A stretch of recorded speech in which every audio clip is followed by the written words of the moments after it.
კიდევ ერთხელ მოგესალმებით, უყურებთ ქრონიკას 9-ზე. დღეს წითელი პარასკევია, ვნების კვირეულის ყველაზე მძიმე დღე. მართლმადიდებელი ეკლესია იესო ქრისტეს ჯვარცმას ჯვრიდან გარდამოხსნასა და დაკრძალვას იხსენებს.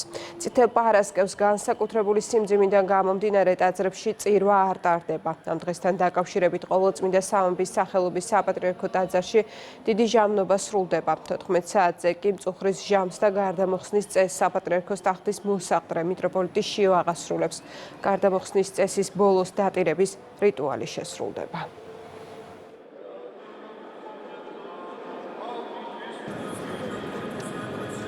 დღეს ადამიანმა უმძიმესი სასჯელით დასაჯა ღმერთი. იმ დროს მოგეხსენებათ, რომის იმპერიაში ჯვარცმა იყო ყველაზე სამარცხვინო ჩვენთვის ბოროტზე გამარჯვების და ძლევის სიმბოლო გახდა ჯვარი.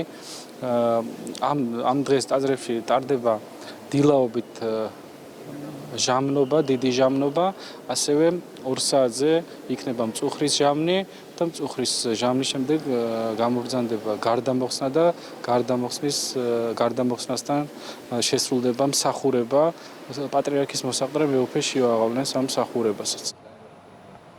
სამების საკათედრო ტაძარში 12 ვნების სახარება წაიკითხეს. ღვთისმსახურება საპატრიარქო ტახტის მოსაყდრემ სხვა სასულიერო პირებთან ერთად აღასრულა. 12 ვნების სახარება ტრადიციულად დიდი ხუთშაბათის საღამოს იკითხება.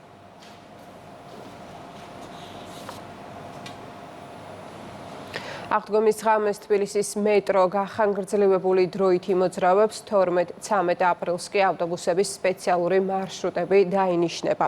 მეტრო 12 აპრილის ღამის 4 საათამდე იმუშავებს და 11 აპრილის 23 საათიდან 12 აპრილის 4 საათამდე მგზავრობა უფასო იქნება. ავტობუსები კი მგზავრებს 8 საათიდან 20 საათამდე მუხათგვერდის, ვაშლიჯვრის, კუკიის, ახალი კუკიის, მახათას, საბურთალოს, ღრმაღელის, ველისა და ვარკეთილის სასაფლაობის მიმართულებით გადაიყვანს.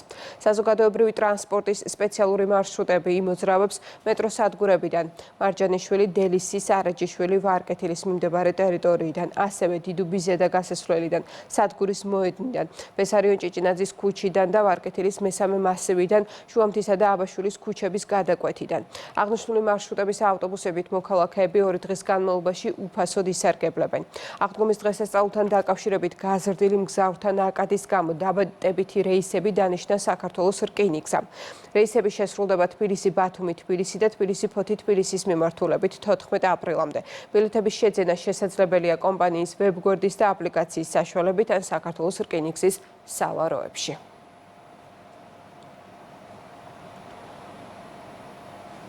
ახმეტელის სახელობის სახელმწიფო დრამატული თეატრი 14 აპრილს მონაწილეობას მიიღებს ერევნის საერთაშორისო თეატრალურ ფესტივალში.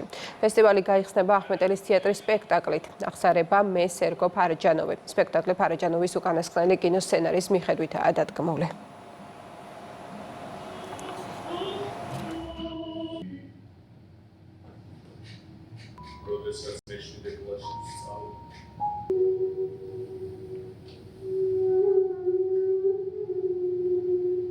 აპრილს ახმეტელის თეატრი ერევანში საერთაშორისო თეატრალურ ფესტივალზე წარმოადგენს სერგო ფარაჯანოვის უკანასკნელ კინოსცენარს. სპეციალურად ამ სპექტაკლით ვართ მიწვეული, რომ თბილისური ფარაჯანოვი წარმოადგენთ ეროვნული მაყურებლის წინაშე. მათთვის არის ძალიან მნიშვნელოვანი ჩვენი სპექტაკლის აღსარება მე სერგო ფარაჯანოვის ხილვა და ჩვენთვის ძალიან საპასუხისმგებლოა, იმიტომ რომ ერევანს ხავს ძალიან კარგი მაყურებელი და ძალიან კარგი თეატრი აქვს. მე ვფიქრობ, რომ სომეხი მაყურებელი ძალიან დიდი გულით ელოდება და ინტერესით ამ დადგმას.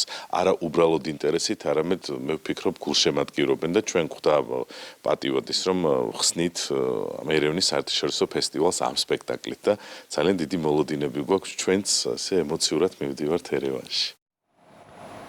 საბოლოო სამინდის სინოპტიკოსების ინფორმაციით საქართველოში დღეს შენარჩუნებული იქნება დრო გამოშვებით ნალექი, ზოგან ძლიერი მაღალმთიან რაიონებში თოვლი.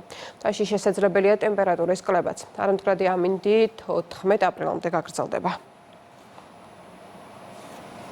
დღეს საქართველოს უმეტეს რაიონში ყველა მოსალოდნელია ხანმოკლე წვიმა, მაღალმთიან რაიონებში ზოგან თოვლი, ჰაერის მაქსიმალური ტემპერატურა დასავლეთ საქართველოს დაბლობსა და აღმოსავლეთ საქართველოს ბარში 10-15 გრადუსის ფარგლებშია ნავარაუდები.